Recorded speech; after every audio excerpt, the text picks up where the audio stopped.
All right, Corbett, it's that time again. Do you have one fun thing to share for this from this week? I do, yeah. I recently have been wanting to get an Arc carbonator. I drink a lot of LaCroix. I go to the store, I get 2 packs, and I just walk on home. That's just kind of my my weekly thing to do. I do two Hmm. packs a week. I'm a 2 pack kind of guy. And the Arc carbonator is it's my friend's family has it. And it's this. You just put a little CO2 canister in, you put some water, and you just fill it up. And that's something that I think I need to invest in because I was doing the math, and it's like $200 or something. And then if I get 2 packs every day, it's like $600 in a year. And I'm like, maybe I should buy it. But yeah, that's something that I've been googling and trying to figure out all the reviews and seeing is this worth it? That's awesome. Arc, how's it spelled? AARKE. ARK. Okay, great, great, great. Well, that sounds awesome. I lived for a bit in Europe. I'm not a fan of sparkling. Really? Yes, I like the bubbles. Like I need the Mm-hmm. water for like if I work out or something, it's like I need water, no bubbles, so like I can just guzzle it. It's a new Uh, development for me. I don't know. In the past 2 years, I've just been. It's fun because I don't like soda, but it's like yeah. fun. It's fun water. Yes, that's true. That's true. Yeah, I do get sick of water, so it is nice to have other stuff. Well, that's great. Okay, cool. You have to let me know once you get it how Yeah, well it I'm works. ordering it for sure. And if you maybe still get the Lacroix or not. We'll see what Yeah, happens. yeah. I gotta get like lemon juice or something to add to it, make it fun. Exactly. That's awesome. Well, I mine is also drink related. I'll keep it drink Ooh. related, which is there's a great little coffee shop near where I live by the LA River called the Spoke Bicycle Cafe, I've been and it's there. been around for a bit. Have you been there? I Yeah, have, yeah. it's really cool. It's a coffee shop, and then they also do have a bicycle repair shop there. And so I biked down there and met a friend, and they had one of those little plaques of like the special drink of the day, and it was chaga coffee, and Chaga. yeah. So these are chaga mushrooms, right? So it's supposed to be good for your brain. Yeah, Oh, yeah. wait, what? Yeah. So I ordered it, and my friend, she was with me, and she's like, "That is so LA to get the chaga mushroom coffee." So it was like it was like cacao powder, chaga mushroom, cinnamon, Madagascar vanilla, and then a monk fruit sweetener. What? And I got to tell you, it tasted just like an iced latte under ice. Just like So anything. I have no idea, but according to that is like Yeah. they put the extra. And I was looking online, and it said that chaga to coffee can help fortify its antioxidant benefits while aiding digestion and mitigating coffee's jittery effect on the body. Interesting. And so I was thinking about that, and I was like, huh. But yeah, Did you feel smarter afterwards? Did you feel I felt like much smarter. I was like, get me on Jeopardy. I'm ready to yeah. go. What's that movie where he takes the So pill and then he yes. oh, I'm blanking. But basically that. You took the pill and now you're 10%, you're using 100% of your brain rather than 10% of your Yes, brain. exactly. I'm using like they got 99% of it. Oh, you So monster. but I liked it. I thought it was good. So I don't know. Who knows if it works, but I enjoy it. So Amazing.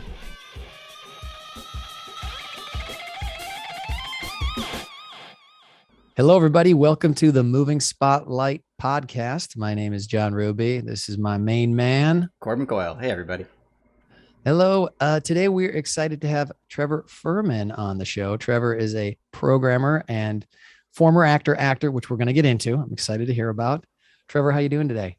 I'm great. How are you guys? We're Doing good, good. doing good. Yeah, we are good. Cool. Thanks for having me. Yeah, We are happy that you're here. Now you're calling in from Berkeley. Yeah. correct. I am in Yeah. Berkeley, California. Okay. Um, Let me ask you what led you to Berkeley? How'd you get there? Well, my girlfriend took a job up here with her brother, who's got a winery. It's called Eric Kent Wines, Okay. and it's really good. She grew up here, and so her family's up here and stuff. And I was finishing college, and at that point, I thought I was maybe going to go into academia. So I came up here to go to grad school, but then I got kind of disillusioned with that. But then by the time I was disillusioned with that, I'd already kind of fallen in love with Berkeley. So we've just stayed. Yeah, You just like walking around now instead of driving in LA. I don't even have a car. Like I Oh, had a car. I was just talking about this. I had a car like the first year that I lived up here, and I noticed one day that I'm in a year or something, I had moved my car more often just to comply with the street sweeping sign than I had to mm, actually take it somewhere. yep. And part of that is Renee also had a car, but it really is, I can walk. Berkeley's only like 4 square miles across. So that makes sense. It's 4 square miles. Directions has always been your No, forte. it's not 4 square miles. It's 4 miles it's 4 miles across. That would make it like 16 square miles, right? How does math? Yeah, Math 4 is times hard. 4, 16. I like it. So anyway, yeah, you can walk across it is my point. I just walked all the markets and restaurants and stuff like that. Great. Well, I want to jump between different topics here. One of the things I wanted to jump into is I know Corbin was telling me that you just worked on Clerks 3. Yep, just finished. Got back about 3 weeks ago now. I was in New Jersey for about 5 or 6 weeks. Oof, long time. Yeah. And how, I'm curious, how did you get involved? Because I knew you were part of Clerks 2. How did you get involved with Clerks 2 and Clerks 3? Curious about that. Yeah, so when I was an actor, I was in this movie with this. So one of the, have you seen Clerks by chance? Mm-hmm. Yeah. Do you remember the guy? There's the 2 clerks. There's Randall and Dante. The guy who plays Randall, who's the one with the baseball hat. Yep. He's played by this guy Jeff Anderson, and Jeff Anderson wrote and directed this movie called Now You Know, and I auditioned for that and booked that part. And so that was a really low budget indie movie, but I thought it was really funny, and it was so much fun. And yeah, Kevin saw that and then offered me the part in Clerks 2 kind of on that basis. Nice. And then you got a call for Clerks 3? Yeah, I mean, it's like years ago I got a call for Clerks 3. Yeah. And then it fell through. Mm. And then years later I got another call for Clerks 3. And I really assumed pretty much up into like a couple of weeks before they were like going to fly me out that it just wasn't going to happen. That was just not an uncommon experience for me in Hollywood. Mm-hmm. There were several times, there were two separate times I was cast for something, and like my agent called me and I'm like, you got the part. And then the next day they called me and said, actually they're giving it to Kieran Culkin. Oh no.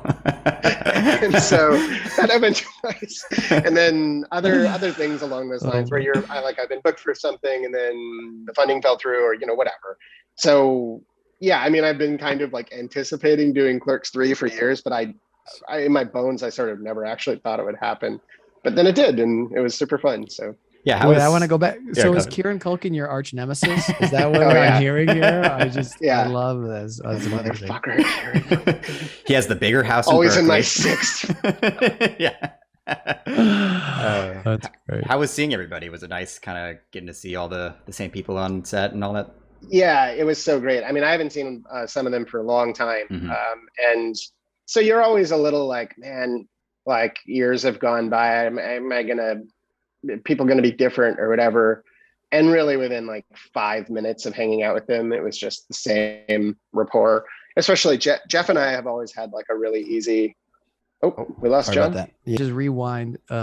Corbin, I know Trevor was talking about kind of being back on set and seeing people right around there. Yes. Yeah. How was seeing everybody that you hadn't seen in years? Because I know you saw Kevin not too long. I mean, probably long time, 5 years ago, but probably a little bit quicker than the rest. Yeah. I saw Kevin because I was working on the video game thing, but a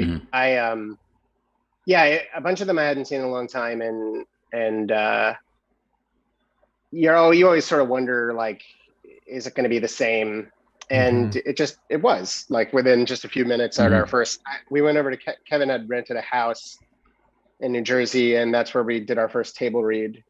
And I was never pessimistic, but just, like natural human sort of apprehensiveness, didn't know what it was going to be like. And really the moment I walked in, Jen, who's Kevin's wife, was just super warm, and everybody was very warmly greeted me. And then when we started reading, it was funny. Like we all just fell into a rhythm right away, and it was super easy.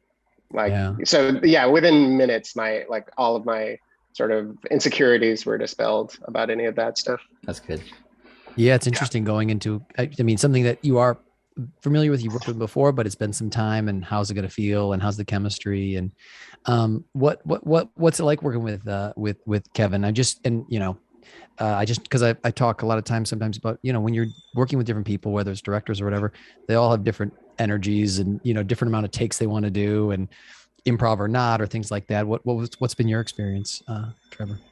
Yeah, well, so the overarching experience is he's just he's exactly the person that you think he is. He's such a Mhm. nice person, and he's super funny and like sharp and on the ball.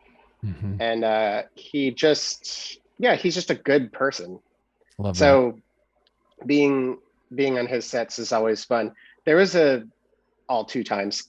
There was a big difference though I felt in the set on Clerks 2 and the set on Clerks 3. Interesting. And I don't know if he's sort of changed in this way slowly over time, or if there was just something special about this one. But in Clerks 2, he has such a specific rhythm to his dialogue, and so I want to figure out how to phrase this. There was I don't remember very much improv on Clerks 2 because it's already done. Like it's such a kind of composed. The script is such a composed thing that you don't really. It's not that he wouldn't be open to it. It's just that you don't. It feels weird to mess with it. Yeah, it's maybe not going to add to it. It's just going to it's hard to do better. Deflates it a little. Yeah, deflates the choreography or the chorus of it. Yeah. Mr. Kevin Smith, I think I can do it a little better. Give me a second. Yeah. Exactly. I will say, okay. Real quick, Trevor, hold that thought. I had an audition for an Arthur Miller play, A View from the Bridge, and it was a director I'd worked with before. Her name's Sherry. And I was doing the scene. You do it up on stage in theater, like it was like a callback. So you're up on stage, and I'm with the actress, and then I improvised something. And then from the depths of theater, which I couldn't see, Sherry was like, "Do not improvise Arthur Miller." Yeah, that's funny. And it was a great note. I should not have improvised an Arthur Miller. It's maybe perfect. It was like, and even if I thought I could do better, I shouldn't have had that. But that was a good lesson. That was a good lesson for me at that time, with that. So anyways, jumping back in, Trevor. So you were saying kind of in 2, pretty much stick to what's there. Yeah. Yeah. And it's like, and I'm trying to say this in I'm trying to find the right nuance here, because it's not like Clerks 3 certainly didn't feel like UCB or something. Right. But it felt a lot more loose in terms of, I don't know, just contributing ideas. And I don't know, maybe that's just because I'm older and I'm less insecure or something, but I don't think so. I think it was that he was genuinely asking for feedback in a way that I just want to make sure I phrase this in that, because I also don't want to overstate the the creative footprint that I and the other performers or whoever else had. I'm really trying to give him a compliment, just by saying he seemed so much more eager, I guess, to hear other people's kind of ideas or takes on something, and I thought that was really cool. Good. Corbin, make that the title. Kevin Smith is eager for actors to improvise. So that we just have that out there. Yeah. It's no. I'll put Trevor, in quotes dash Trevor. I hear 100% what you're saying, and I think, Trevor, there's nuance to what you're talking about, and I think that's part of it's we do want to respect what's there. We need to understand that, and then when there is the openness to collaborate, it's not that it's there's not a plan. It's just no. If someone's got a beautiful idea that really works, let's try it. And then we might not end up using it, but at least we're open because hopefully actors are there. Everyone's there to contribute, I want to stress that both experiences were good. They were just different. And what they were I just noticed a difference is all, but it's, who knows? Yeah. Maybe it was like that before and I just didn't notice or I didn't remember or something. I don't know. Right. Yeah. Well, great. So you shot on that, and then, am I gonna have to see you in your underwear again? Actually, yes. Is that something people can look forward to? Corbin? That's amazing. Most people, but not a blood relative. Yes. Full disclosure, Corbin, he's your cousin, right? Yes. Yeah, cousin. Yeah. Okay. So great. he tortured me when I was young, And Yes. I am the man I am today because of Trevor Fehrman. That's what cousins All are right. supposed to do. Did a good job. Yeah, I Stockholm syndrome the shit out of that. Cursing. Oh, yeah. Whoops. Sorry. Let me. That's more work for Corbin. Trevor, let me ask you. I love that. What about working with the other actors? How did that feel? What's kind of fun and interesting about that when you're, especially if it's been a bit of time and stuff? Yeah, I mean, they're awesome. I love Jeff, and I think feel like he could be my brother or something like that. Mhm. We just have always had like a very easy rapport. So working with him is awesome. He's such a nice person. And Brian is such a good actor, and he just always he's just like a really down to earth guy, and he always just tries really hard. He just really kind of goes. He really gives like every take 100%. He's just a pleasure to work with. And then Muse is got to be one of the most naturally funny people I've ever met. Like I was talking about this on set with I think Jeff or some, I can't remember, but I was talking about look, to whatever degree I'm like capable of being funny, like comic acting, it's because I watched, like Conan and The Simpsons and like other things that made me laugh obsessively over and over again. And I was always doing bits to my friends and stuff like that. And so there's a way in which like I just was always kind of practicing. And somebody you don't get the sense that he practices. You get the sense that it just comes, like he just is that funny. Yeah. And it's just I don't know. He's got such an interesting charisma. So working with him and he's also like the nicest dude. He's so warm and just kind and thoughtful. And then this guy Austin, who is a new addition to the crew, to the cast. Also just a super nice guy. And yeah, so everybody was just awesome to work with. And then it was cool. We had some guest stars that, I guess I probably can't say that, but maybe I can or can't. I don't know if I can. So not. But we had some people that I was like, we had some people that I was like really excited to get to meet. There were a couple of people I was just like, it was a cool experience. Did you? So, go ahead, yeah. Did you end up playing poker again? I know that was a big thing on Clerks too. Was that kind of a fun? No, this was a very different experience. So yeah, like in Clerks 2, what happened was pretty much the whole movie takes place in a fast food restaurant, and they found down by Knott's Berry Farm. What's the name of that town down there? Knott's Berry Farm. Yeah. Anaheim? No. Yeah, somewhere around it. Near. It's not Anaheim, so. but it's near there. Yeah. There was like a Burger King they were going to tear down, and the production got them to delay it so they could just transform this Burger King into a fictional fast food joint. And then it just so happened that right next door to that fast food joint was like a motel, like a 2-story like Motel 8 or whatever. Yeah. And we used those rooms for our dressing rooms and stuff. And the pattern on Clerks 2 is like we would like shoot for 10 or 11 or 12 hours or whatever. And then we go hang out at somebody's room in that motel and like play poker and kind of get drunk on beer and then like pass out in these motel rooms and then like wake up. Yeah. And we would like hang out. It was really cool because we were hang out with the crew every day. I always love the people on the crews. I think that like crew people are the coolest. And so it was a really cool way for us to bond, and we just hung out a lot. But in Clerks 3, we had like tons of COVID restrictions. So we were tested 3 times a week. Yes. That just wasn't going to fly on this one. And people were driving in from New York and stuff like that. So, and we weren't all staying in the same place. So it just wasn't the same thing. But what it did give me a chance to do is like I went out to a lot of meals with Jeff and Brian and Austin. And so it was like less of a party kind of atmosphere on set and much more of a like more intimate friendship kind of things. And then I made some good friends on the crew, and we hung out and stuff too. But it was again like smaller group things. That's an interesting just little side note there is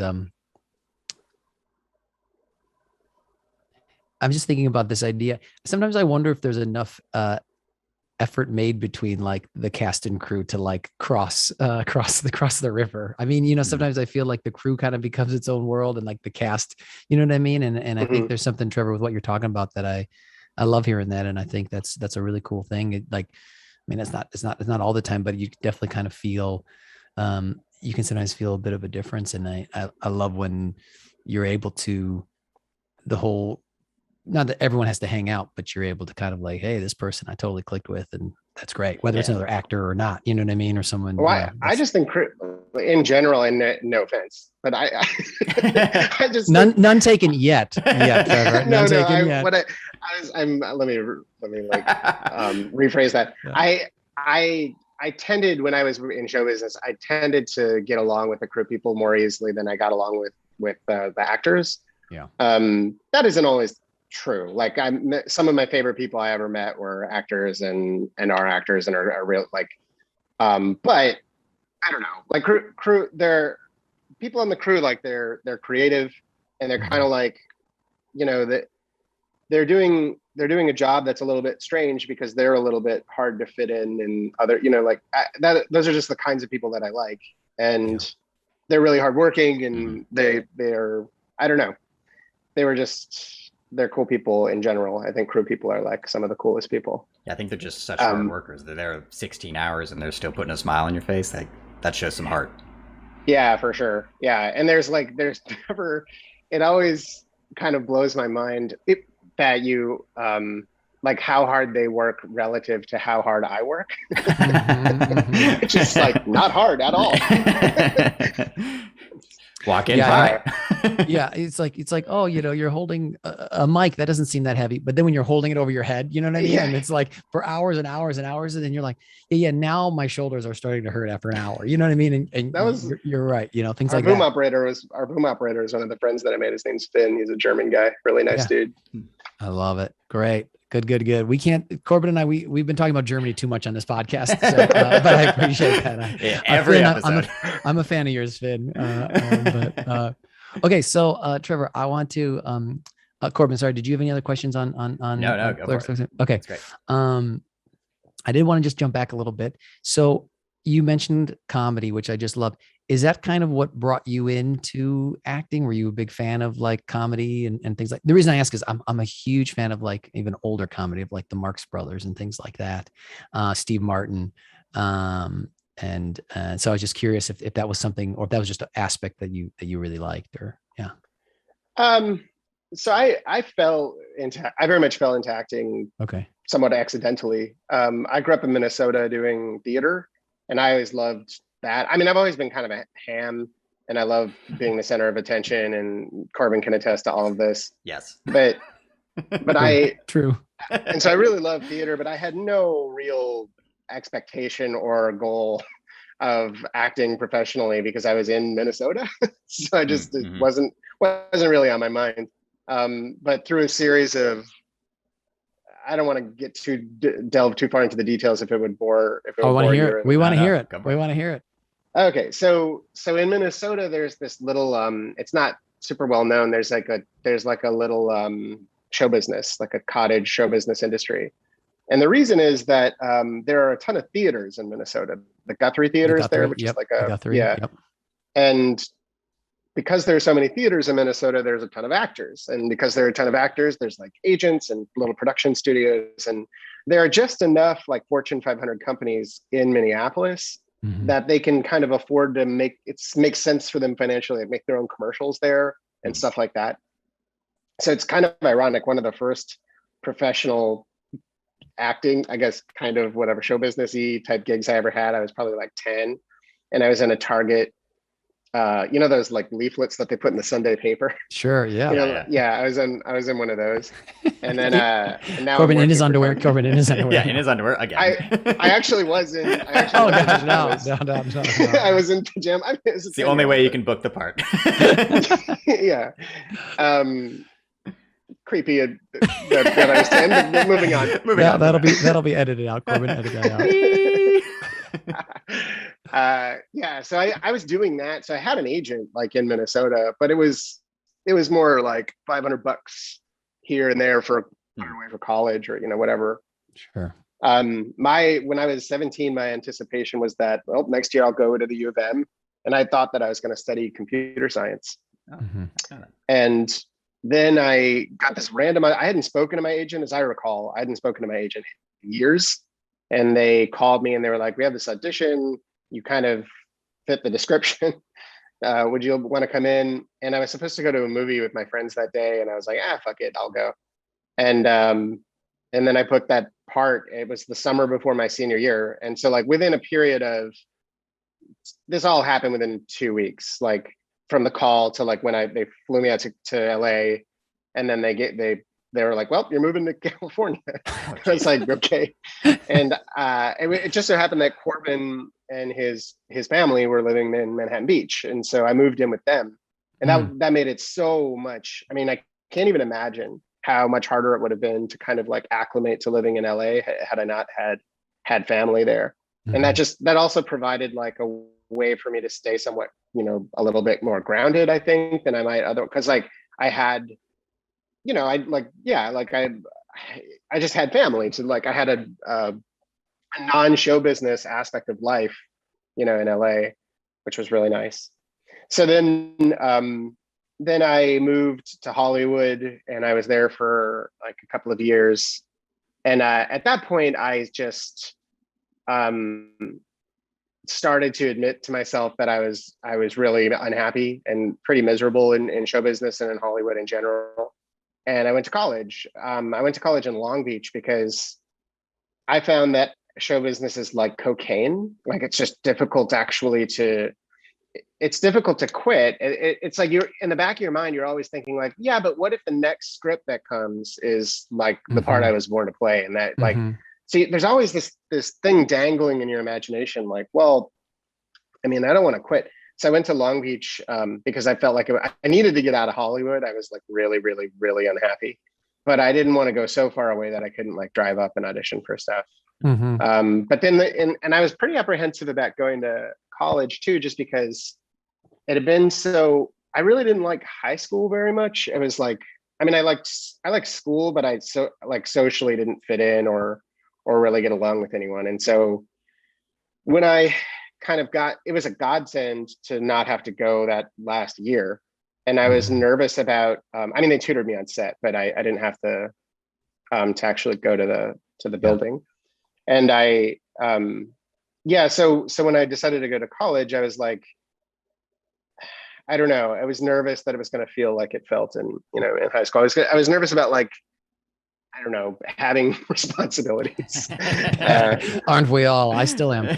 Wait, hold on. But Trevor, I want to just, because I'm not sure in the timeline where this happened, but I am curious. I want to just put a little pin here. You worked on the show Odd Man Out, right?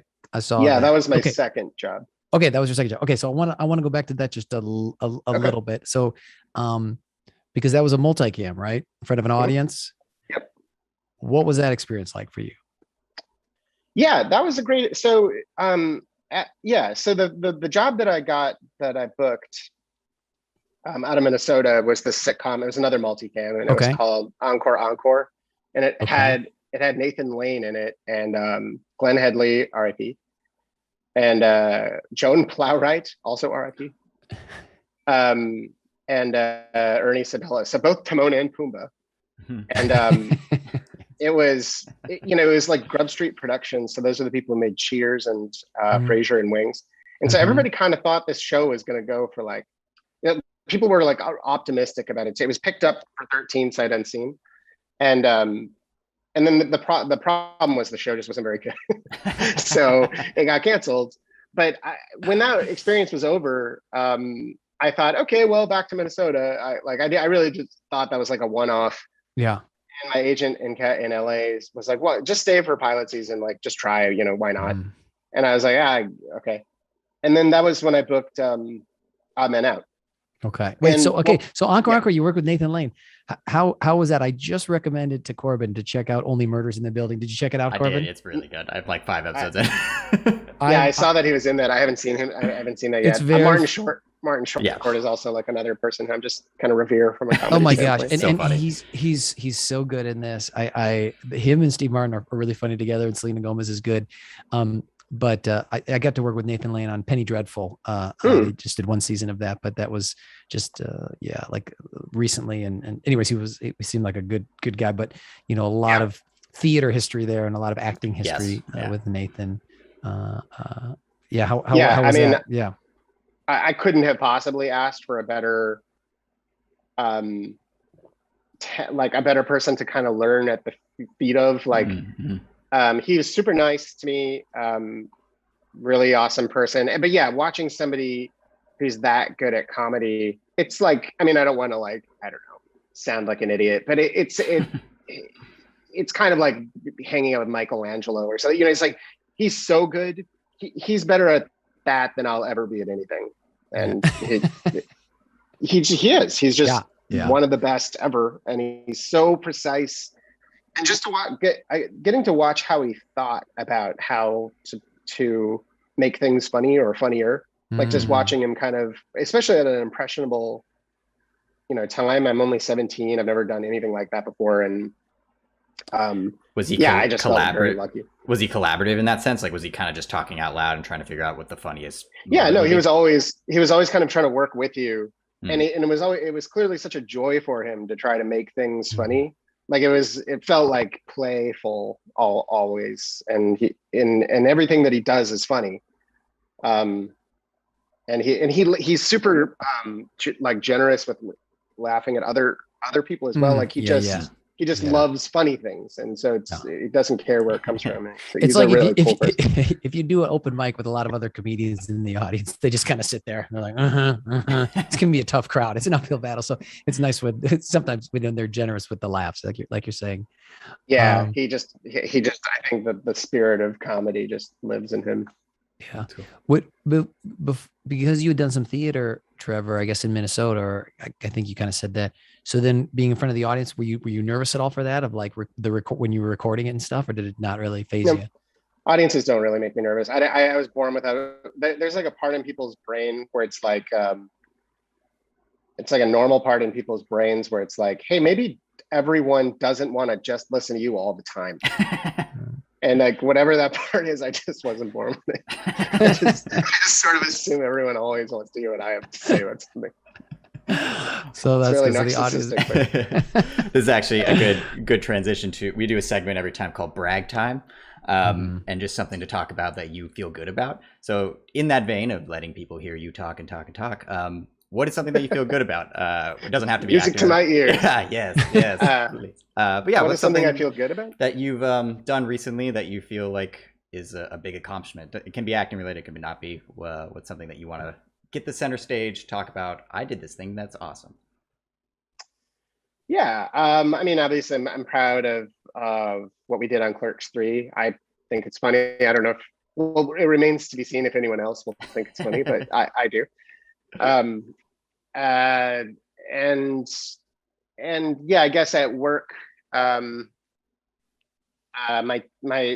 work with three. Well, I work on a team of 12 or 14 people or something like that. But I more narrowly work with three other people. It's like a little 4-person unit, and we work on the UIs.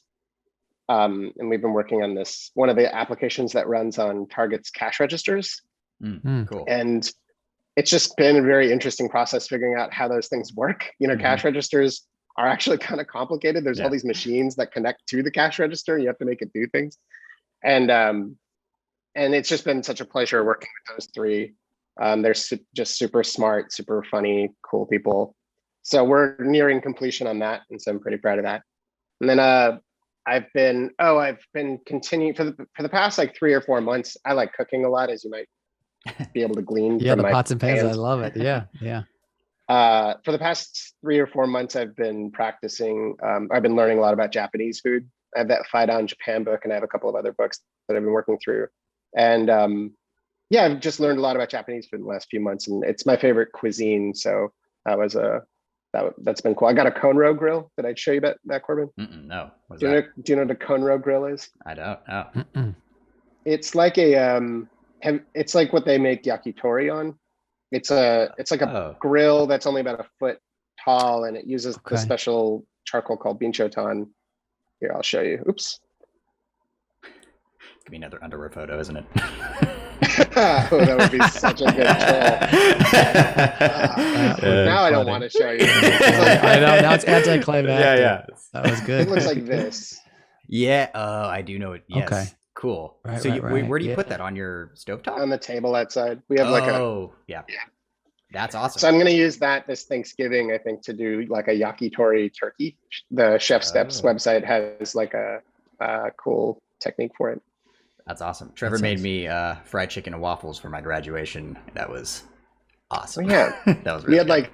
We had like 30 or 40 people over there. Yeah. You made a lot of chicken and waffle. Oh, wow. That's impressive. Yeah. That's great. Yeah.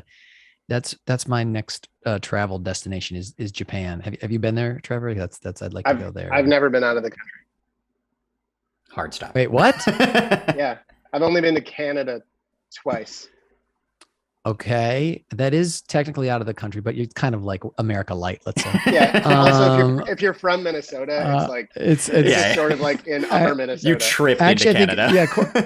Corbin had mentioned you're from Minnesota, and I was like, he's from Minnesota. I'm from Wisconsin. I'm like, are they the same state? I mean, really? I mean, they say they're different. I mean, they are different, but they're it's cold. We each have a lot of lakes. I mean, there's a lot of similarities. So yeah, people from Minnesota go to Madison. People from Madison go to Minnesota. My sister went to school there. Yep. Yeah, Corbin. I don't know if you know, they have like a reciprocity. It's called, so you can get like in-state tuition. That's cool. Even though you're out of state, right? Even though you're in the same state of Minnesota, Wisconsin. Exactly. I'll probably get in trouble for saying that. Wait, hold on. So Trevor, why do you hate traveling? This is our new title. I don't. Why I just haven't had traveling. I don't hate. No. Yeah. I don't hate traveling. I just don't care. It's like I don't really I don't know what in the ongoing theme of where Trevor explains all of the parts of his brain that are missing that should be there. When people take me to like really beautiful vistas, it simply doesn't have as big of an impact on me. There's not that much of a difference for me between going somewhere and seeing a picture of it. But I feel like I just don't care. Yeah, I feel like going to Japan, like for example, you're getting really into Japanese cooking. It'd be cool to go experience the food. Like that's kind of why I like traveling, is eating some remarkable things that you would. But there's a Japanese restaurant like down on 4th. Yeah, but it's not the same. No, it's not. But it's like, it's pretty good. Yeah. I don't know. Is it? Yeah. There's also Panda Express. I feel like I've been there. I've traveled now. No, I do hear what you're saying, Trevor. That is interesting. Yeah, that's interesting. I have to think about it. I sometimes stuff. Yeah, I do know. I will say, have you been to the Grand Canyon? I went to the Grand Canyon, and that blew me away. That was one of the places where I think pictures do not do it justice. I stood in front of that. I was like, this is beautiful and amazing. And you know what I mean? And I don't know, but yeah. No, I've never been there. I do kind of think it's interesting. One of my little bugbears is I do think that we don't reflect often enough on how beautiful our country is. It's so vast, and we have every climate that you can imagine, and it's just like we're really lucky, I think, as Americans to like have, in so many ways, of course, but that as well.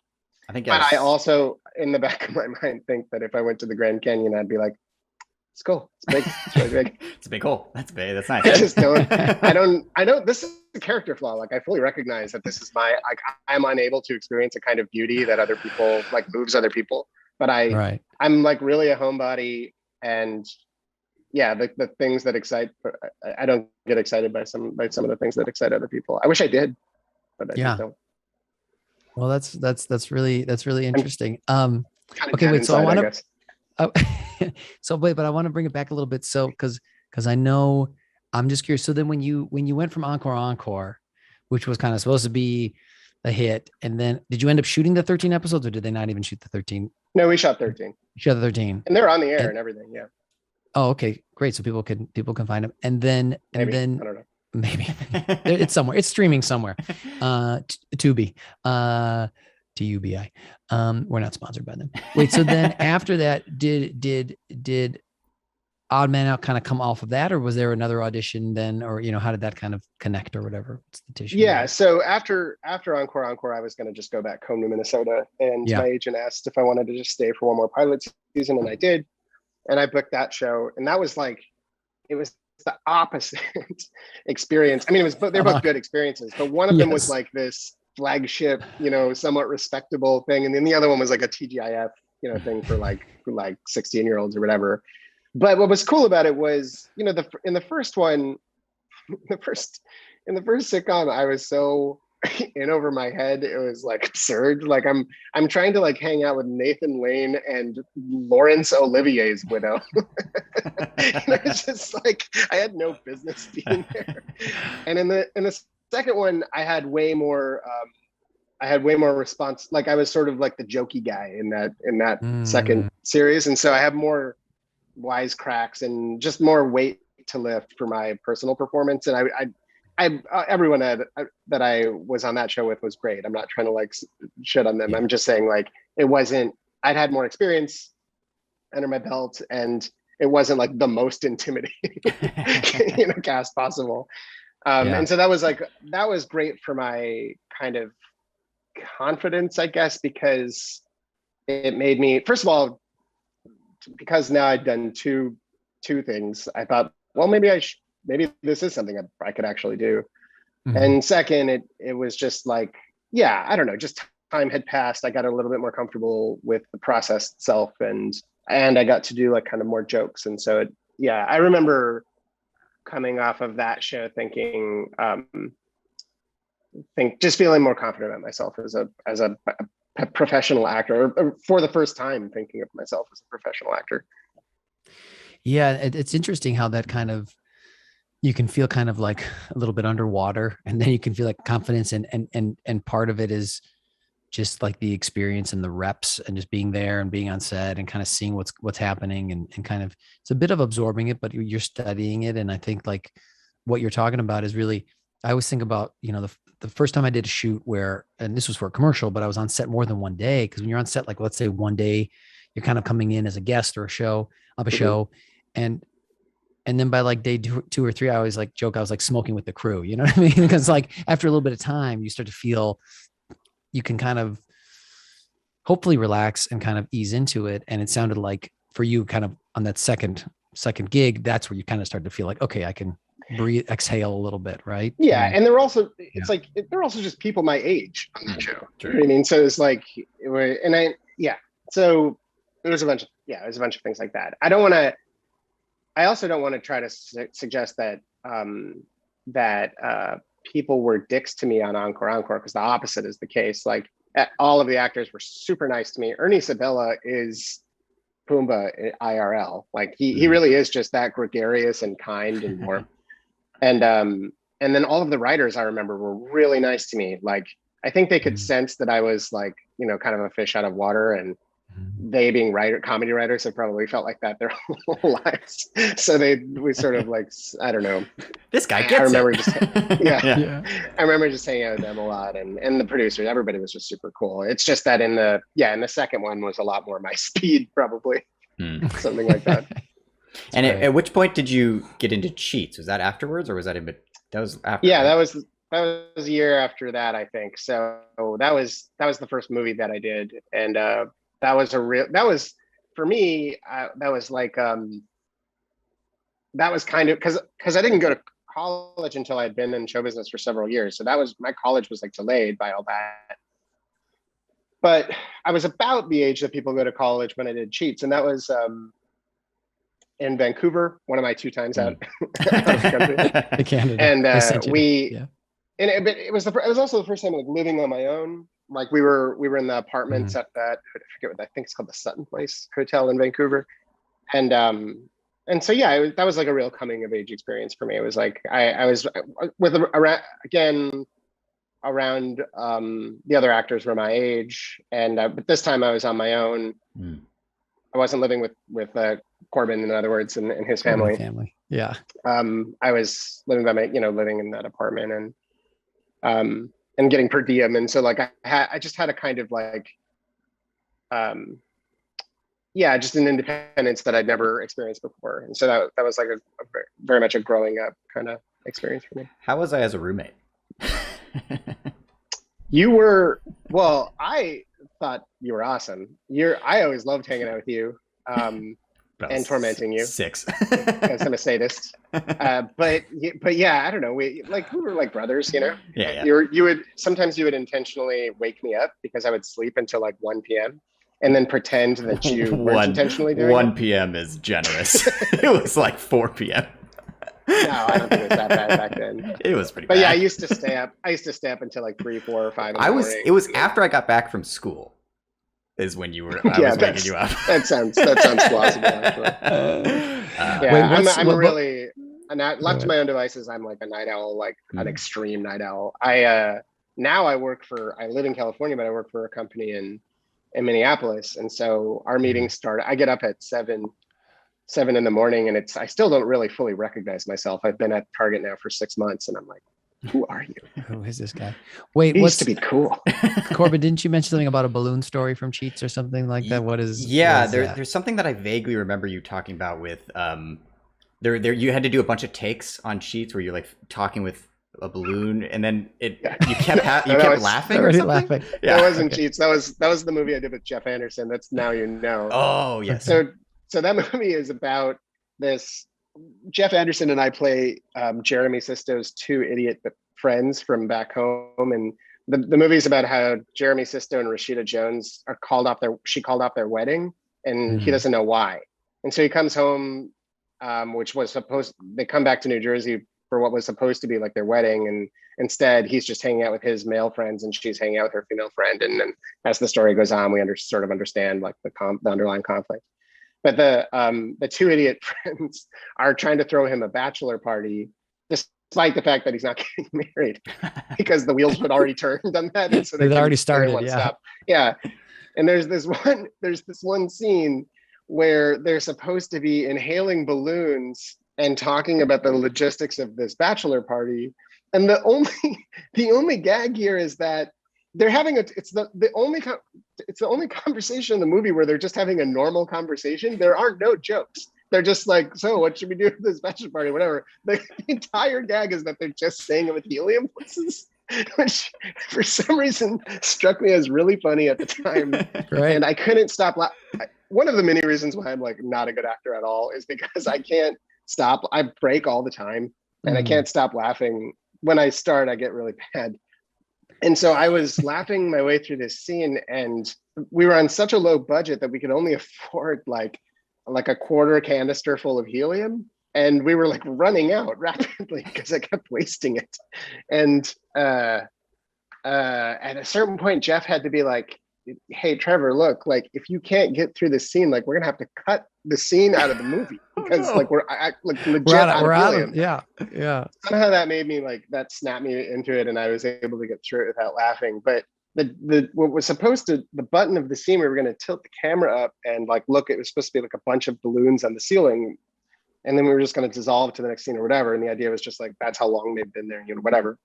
But because I wasted so much helium, when the camera tilted up, there were only like 2 balloons on the ceiling. It's just the saddest looking thing. But I kind of thought that made it funnier because it underscored like how dumb they are and how bad they are at like throwing parties. So yeah, basically through my incompetence, I accidentally made a scene better, and in my opinion. And so Jeff, if you're listening to this, you're welcome. That's just called improvising. That's just different. Oh my gosh, that's great. That's a really funny story. I wonder if the helium was affecting you too in a good way. Like that's fun. Like too. I was getting high on it. Exactly. No, that would give me an excuse that I don't deserve. I was just being that dumb. I don't know. Actually, there's another story that I want to know about. I'll just go into it. Let's see if it's not going to be good for the air. There's a point where I watched on YouTube a very long time ago. There was a party for somebody. It was you had stolen their car keys, and there was a series of riddles that you had to get to. What happened? Because I vaguely remember. I don't want to give away the punchline, but you stole the wrong car. What? Yes, we committed Grand Theft Auto for sure. Like not No joke. Yeah, that's why I wasn't sure if it's good. Yeah, no, we committed a crime. I can only pray that the statute of limitations is over. But no, so what happened was I work with him now. He's the guy who kind of got my foot in the door on this job at Target because he's a programmer too. But he's one of my oldest friends, named Brandon. And Brandon, kind of when we were like kids, Brandon had this bad habit of like reneging on agreements. So we'd be like, hey, okay, I'll get this round of beers, but then you have to drive us to the movie. And he'd be like, okay. And then like I'd buy the round of beers and then he'd be like, I'm going home. And we'd be like, you just agreed to do that. He was like, yeah, but I'm not gonna. So he did this I say it's like he had a habit of doing this. He probably did it like twice and we decided that was enough. That was it, yeah. To like earn our vengeance. And so we concocted this. We used to hang out at Perkins, like that's a diner, a 24-hour diner in Minnesota. We used to hang out there like till 2, 3 in the morning or whatever, just like smoking way too many cigarettes and drinking coffee. And we were all like, we were planning kind of like that scene in Reservoir Dogs. We were all sitting in Perkins, like planning our vengeance on Brandon. And we decided to make him follow a series of clues, each more devious than the last, to find his car. And this all depended on, so Tony's living in an apartment complex, our mutual friend Tony's living in an apartment complex. And so we came up with all these clues and we wrote them. We had a friend who like knew for whatever reason how to do calligraphy, like passingly good calligraphy. And so we made these like elaborately rhyming clues. And we had one at the bottom of the swimming pool and we had one written on our friend's boobs and like they were just everywhere. And then but we did all this preparation on the very tenuous assumption that we'd be able to somehow lift his keys off of him, which was, like while we were all at a party, because the plan was to do this at like a New Year's party, I think it was. So there's like 20 of us over there, whatever. And Tony, I don't know how he did it to this day, but he somehow summoned up some secret pickpocketing knowledge and got the keys out of his jacket. So we absconded away with them and we went down to where his car was parked and we tried the keys on the door and it didn't work. And we were like, that's weird. And so then for some reason, I just tried the door anyway and it opened. And I was like, oh, I guess they're open. And then when I sat in the driver's seat, the keys were already in the ignition.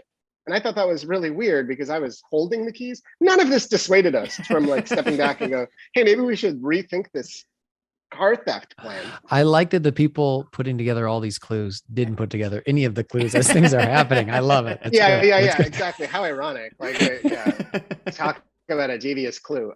So we just got in this car and we drove it around the block and like, stashed it somewhere at some other parking spot. And then when Brandon finally succeeded in finding all of the clues, and we gave him his car keys back. We went with him to go get his car, and we were in another car, and we drove up to the car that we had moved, the one that we thought was his car. And he was like, "Guys, that's not my car." And we were like, "Shut up! Like, stop fucking with us." And he was like, "No, I'm serious. That is not my car. My car has 4 doors, and that car has 2 doors." It was like the exact same color, the exact same make and model, the exact same year, and like they looked almost identical, and like one was just 4 doors and one was 2 doors. That's if memory serves. So we just very quickly took the person's car and brought it back to like the original parking spot, and then just slowly backed away like Homer Simpson into the hedge maze or into the hedge. Yeah, it was that was a close call. But who leaves their car open and with the keys in the ignition? It was crazy. Gosh, it is so wild. And the fact that it was like almost the same car and so many things had to go right. But I love that you put it back in the position. People probably got in their car and they had no clue. They're like, okay, it's another thing. I don't think. I hope never heard anything. I hope they did have a clue. I hope they thought the car was gone, came back, and it was in the exact same spot. Like they reported it, and then when the cops got there, like the car's there, it's like, I swear, I'm not crazy. Am I crazy? Well, were your doors locked? The cops like really like give it to him, like, don't ever. This is not a joking matter to call the cops up on a false claim of a, Were the doors locked? No. You had the keys with you? No. The keys were in the ignition. Cops like, what do you expect? I'm coming back here to grab that thing. Awesome. Well, No, he wouldn't have. It was not a nice car. He would not, not I would have. leave it here. Um, Trevor, just kind of shifting gears a little bit here. Do you have a favorite book you really like? And this can be on any topic, something like a book or two that you like really, think provided a lot of value for you just in general. Yeah, do you have any favorite books? Yeah, that's easy for me. But Yeah. my favorite book of all time is a book called The Idiot by Fyodor Dostoevsky. Mm. I feel like that's a book like I've always wanted to read but never read. What resonated with you in that? Uh, yeah, I don't know exactly. There's something about Dostoevsky's writing style that I find really um, it just makes sense to me. The way he kind of writes about, I don't know, he seems like a really psychologically insightful writer to me. These Mm. characters feel like irrational in a way that rings true. And I don't really know how he does it. He's like a kind of just a deeply intuitive writer, I think. But the book is about in the 19th century in Russia. There's like this guy. You could have like a title. You could have like a royal title, like the prince, like a prince, but have no actual money. And so the Mm. title character, the main character is this guy Prince Mushkin, who he spent his whole life in like a sanitarium in like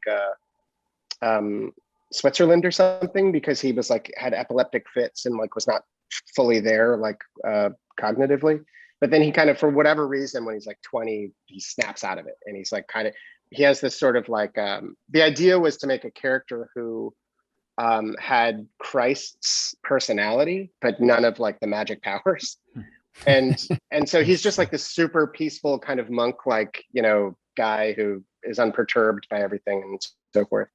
And he goes back to Russia once he's sort of snapped out of this condition that he's been in, and he has this sort of like childlike kind of radically open mind and sort of weird person. And so Dostoevsky, who's like a deeply religious guy, his idea was if you brought a character into sort of modern Russia, um, which he thought was sort of corrupt, and you brought, but he had the personality of Christ. The ostensibly religious elite in Russia wouldn't fall down at his feet and praising him as a good Christian. They would confuse him with somebody who was mentally disabled. And so that the idea is that everybody who meets him thinks that he is just really, really, really, really stupid. And that's why he's so kind to everybody. The reality is that he's just like more spiritually perfect than them or something like that. And there's something about like I'm not a religious person or anything, but there was just something about the viciousness of the social critique and how well realized all these characters are. And then there's something like he gets at things in a deeply odd and there's a kind of Kafka aspect to him as well, where things don't quite make sense, but there's a dreamlike logic that somehow rings true. I don't know. I could probably rant about Dostoevsky for a long time, so I'll spare you, but that's my favorite book. Great. No, I appreciate that.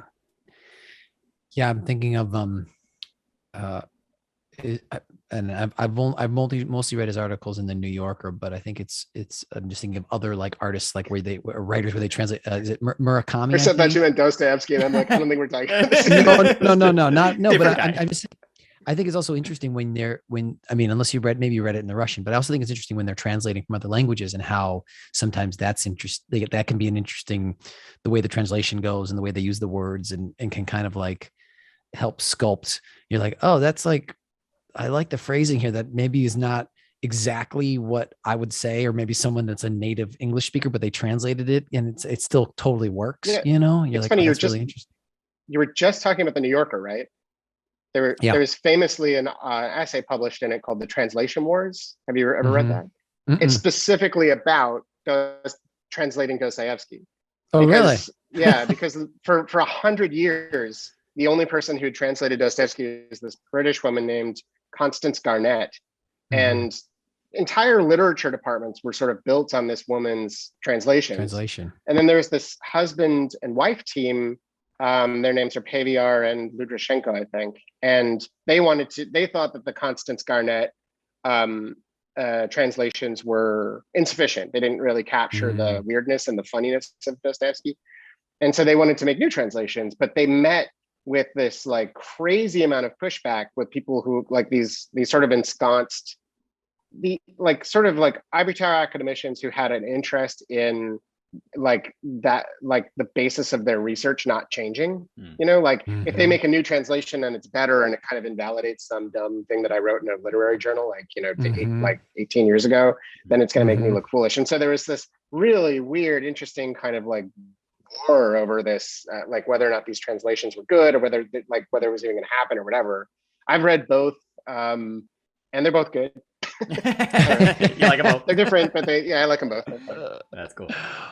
That's great. Do you also like Crime and Punishment, or is it just The Idiot that you kind of just you like him? Crime and Punishment was the first Dostoevsky book I read, and it was because my sister went to Russia on a school trip, and she knew that I guess she knew that I like reading or whatever. So I was going through like an intense reading phase, and so she got me that book. Crime and Punishment is different though. It's mostly Dostoevsky kind of has these two styles of writing. One of them is sort of lyrical, and maybe you might say that normal style of writing. And then one of them is like when the camera moves inside the character's head, and it's more stream of consciousness. And it's intensely, it's just like the way he writes about someone's consciousness is like, it's chaotic and it's so noisy. And all these, the person's having all of these conflicting thoughts and they're always like arguing with each other. And it's difficult to read because it's exhausting to read him in that style. Crime and Punishment, what's really cool about it is 9/10 of the book, spoiler alert, he commits a crime and then gets punished. He had 9/10 of the book, he is in that crazy inner mind style. And it's really exhausting. And then when he finally confesses to the crime, he spends the next like 30 years in Siberia breaking rocks. But Dostoevsky switches over to the lyrical style, and so it has the effect of, even though he's in jail, the reader is so relieved. You experience the relief of his conscience. Oh, cool! Like through the kind of transition in the style that he writes. So I wouldn't. It's funny that one's always the one that people get assigned in school. So I think it's one of the most difficult ones to read. I wouldn't, if you're interested in getting into Dostoevsky, I wouldn't start there. Great book though. Okay, well, Trevor, we have something we like to do that we like to end with, which is called your best bad acting. So I'm gonna put a quote this should be easy. over here. It should be really I'll send it, John. Fun. I got it. Okay, Corvin's gonna send it. This is from a movie I'm sure you're familiar with since you're a comedy guy. And so the idea is you're not trying to do, I mean, you can do what they did in the movie, but we're just going to do it a couple different times and maybe we'll give you some fun direction, but you can just do it the first time, however you want to do it. It's just, it's more for fun. I'll give you my best Mandy Patinkin impression. Beautiful. Let's try this. Hello, my name is Inigo Montoya. You killed my father. Prepare to die. You know, pretty good. I'm impressed. That was good. I'm impressed. Actually, that could be the best bad acting we've had so far. I did see. I flashed to the movie. I have one note. Go ahead, Corbin. Yeah, I'm gonna give you a softball. Do it as Paul F. Tompkins. Oh, my name is Inigo Montoya. You killed my father. Prepare to die. Perfect. Great. Trevor, can you do any other fun accents? I'm going to give you a little dealer's choice here. Is there any other accents you could put on it that might be fun? I can do any accent, a cartoon version of any accent. Beautiful. Except Australian, which for whatever reason, I am straight garbage. So do it. So you're going to do it in Australian accent. So what could you do? French or British? What's another fun way you could do it? Yeah, let's try it. Which one? Let's do British. Okay. Like high class British, like posh British, or like Cockney? Yeah. Royal pronunciation. Hello, Bean. My name is Inigo Montoya. You killed my father, so prepare to die. I like the added bean. You're impressed. I love it. That's awesome. Well, Trevor, thank you so much for your time. This was really wonderful. And thank you for sharing some lovely stories. I mean, I can tell you've got a lot of them in there, which is great. and Corbin spoke really highly of you, and it's so great to meet you and get time to chat with you. This was wonderful. thanks, Yeah, man. this was super fun. Thanks for having me. Well, thank you so much for being a guest on the Moving Spotlight, and hopefully we'll get a chance to hang out soon. Okay, let's Talk do to you it. later.